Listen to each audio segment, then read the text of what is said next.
It's Jessica at Pretty Prints and Paper, and I've got another quick video for you today, mainly because as I was building up that blog post about the dictionary items for the bullet journal and planning, I got really into understanding what a Dutch door or a rolling week was. As you know, I use a lot of weeklies for my planning because it makes a lot more sense to me. But sometimes weeklies don't need to happen. So, for example, going to a conference for a couple days, and it kind of means that my whole week is like very, very lightly scheduled, and I don't have as much of a need for my regular, robust weekly as per usual. So I'm going to try a rolling week, and I will show you how I'm building mine and talk about what I understand it to be. Maybe you can get some tips, or maybe I can get some tips. Here we go. This is my planning insert, which came out of my Foxy notebook cover. So this is, whenever I set mine up, I take it out. And I've got my stamping pad with my weekly tracker on it. Link down below. Very popular question. This is a stamp. Ruler, chalk ink, micron, and then a brush pen. Here we go.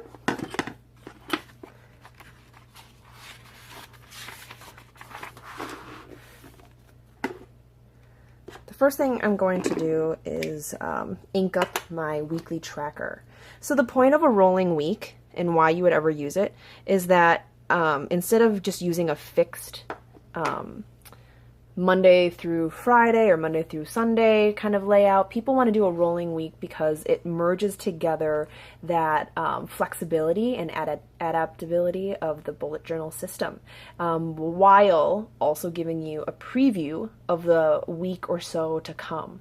That's kind of the beauty of it, is that you still understand what is upcoming, but you can still do the free flow nature of the dailies in the bullet journal. So I'm doing my weekly tracker because I'm going to make my rolling week line up with it. So it's a little big, but I'm just going to go with it. Why not? When I use this ruler, I use a micron instead of my usual Pilot G2 because with a ballpoint or a rolling ball, the ink builds up and then smudges on my ruler. So that's one of the benefits of a fine liner and a marker tip, is that it will not do that. So I'm going to do this 2 times the speed just so that you can get the general idea. I counted how many boxes up my weekly tracker was so that I can kind of get a consistent spacing across the days. This, depending on how many days that you want, you might divide it a little differently. This is a little wide, so I'm probably not going to get as many days out of this, but I am just going to count however many that there are, and I'll have however many I get, which turns out to be 5 days, which is fine. Actually will work out pretty well for how long I'll be using the rolling week, but maybe you want 7, so divide accordingly.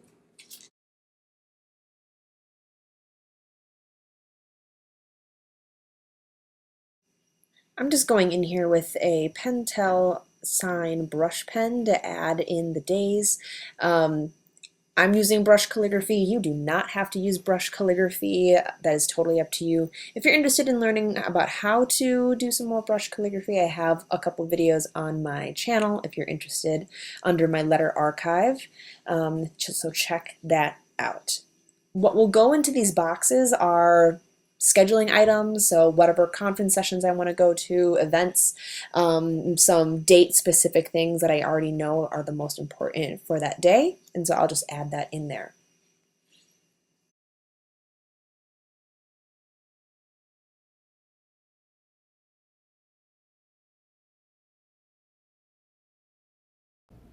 So when you set up your rolling week, you set aside a column, or you can do a top row. I've seen that also. But then you kind of start, okay, I'm going to start this on Monday. So the rolling week shows me what's upcoming for this many days. So it turns out I only have room for 5 days. The key is then you just continue bullet journaling as like a daily format. So taking up as much or as little room as you need. So expanded, oh, maybe I only need a couple notes on Monday, or I only need this many notes, as you normally would in your bullet journal, rapid logging.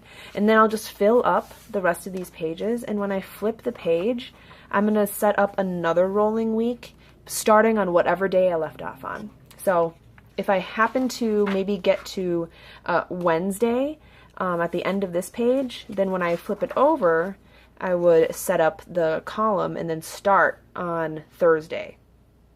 See, so that's the rolling part of it, is that it just keeps rolling over, starting at wherever you're at. So that allows you to keep the flexibility with the added function of the overview of the weekly. A little bit redundant, yes, totally, but just a way for you to kind of manage both the future and the current, and maintain that rapid log and adaptive nature of the bullet journal. So I'll let you know how it goes. I'm really excited to try it out. But until then, let me know down below how you're using a rolling week, or if you're not using a rolling week. Questions, comments, all that fun stuff. Share, thumbs up, like it, subscribe, whatever, if you liked it. I hope that you did. I'll see you in my next video.